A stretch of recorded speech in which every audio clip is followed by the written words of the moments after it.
بسم اللہ الرحمن الرحیم۔ السلام علیکم۔ امام راضی رحمۃ اللہ کے زمانے میں دوہریوں کا بڑا زور تھا۔ اللہ تعالیٰ کے وجود کا انکار کرنے والے کو دوہریا کہا جاتا ہے، اور یہ منکرین خدا یہ چاہتے تھے کہ عقل کے ذریعے اللہ تعالیٰ کے وجود کو ثابت کیا جائے۔ امام راضی رحمۃ اللہ کے پاس اللہ تعالیٰ کے وجود کو عقل سے ثابت کرنے کے 100 دلائل موجود تھے۔ جب کسی دوہریے سے مناظر فرماتے تو بس 10-15 دلائل کے ذریعے ہی اس کو شکست دے دیا کرتے تھے۔ اتفاق سے ایک بزرگ کی زندگی ہی میں امام راضی رحمۃ اللہ کے انتقال کا وقت قریب آ گیا۔ انتقال کے وقت شیطان آپ کے سرہانے آ کر بیٹھ گیا۔ شیطان نے آ کر امام راضی رحمۃ اللہ سے کہا کہ بتاؤ اللہ تعالیٰ کا وجود ہے یا نہیں؟ امام راضی رحمۃ اللہ نے فرمایا کہ کیوں نہیں؟ شیطان نے کہا کہ تمہارے پاس کیا دلیل ہے؟ امام راضی رحمۃ اللہ نے ایک عقلی دلیل پیش کی۔ شیطان نے اس دلیل کو توڑ دیا۔ امام راضی رحمۃ اللہ نے دوسری دلیل پیش کی۔ شیطان نے اس کو بھی توڑ دیا۔ امام راضی رحمۃ اللہ نے تیسری دلیل دی۔ شیطان نے اس کو بھی توڑ دیا۔ اس طرح 10 دلیلیں دی۔ شیطان نے ان سب کو توڑ دیا۔ اب امام راضی رحمۃ اللہ دلائل پر دلائل دیتے چلے جا رہے تھے اور شیطان ان کو توڑتا جا رہا تھا۔ جب 60-70 دلیلیں پیش کر دی اور شیطان نے ان سب کو توڑ دیا تو اب امام راضی رحمۃ اللہ کو بڑی فکر اور تشویش ہوئی کہ یہ کون شخص ہے جو میری ہر دلیل کو توڑ رہا ہے اور میری ہر دلیل کا ایسا جواب دے رہا ہے کہ مجھے لاجواب کر دیتا ہے۔ اگر خدا نخواستہ اسی رفتار سے یہ جواب دیتا رہا تو ذرا سی دیر میں میرے دلائل کا ذخیرہ ختم ہو جائے گا۔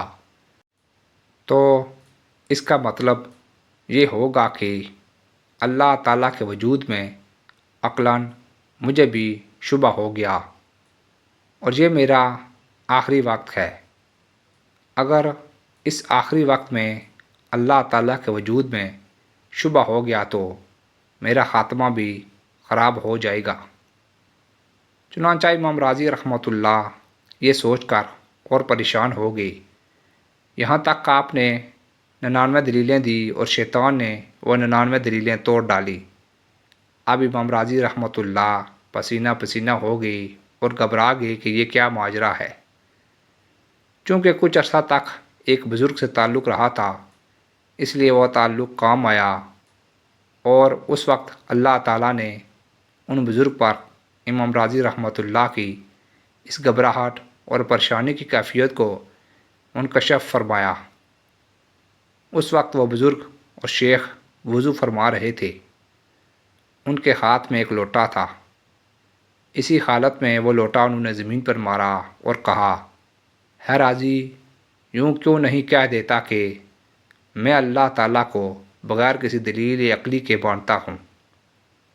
اللہ تعالیٰ نے ان بزرگ کے وہ الفاظ امام راضی رحمۃ اللہ کے کان میں پہنچا دیے۔ جب ان بزرگ کی آواز امام راضی رحمۃ اللہ کے کان میں آئی کہ اے راضی، یوں کیوں نہیں کہہ دیتا کہ میں اللہ تعالیٰ کو بغیر کسی عقلی دلیل کے مانتا ہوں، امام راضی نے فوراً یہ الفاظ اپنی زبان سے کہہ دیے۔ بس یہ کہنا تھا کہ شیطان فوراً وہاں سے اٹھ کر بھاگ گیا، اس لیے کہ اس دلیل کا کوئی جواب نہیں۔ اس دلیل کو کوئی توڑ ہی نہیں سکتا کہ میں بلا دلیل اللہ تعالیٰ کو مانتا ہوں، آخرت کو مانتا ہوں اور جنت و دوزخ کو مانتا ہوں۔ بس یہ الفاظ کہے اور اس کے بعد آپ رحمۃ اللہ کا انتقال ہو گیا، اور نیک تعلق کے برکت سے اللہ تعالیٰ کا فضل ہوا اور آپ کا خاتمہ ایمان پر ہو گیا۔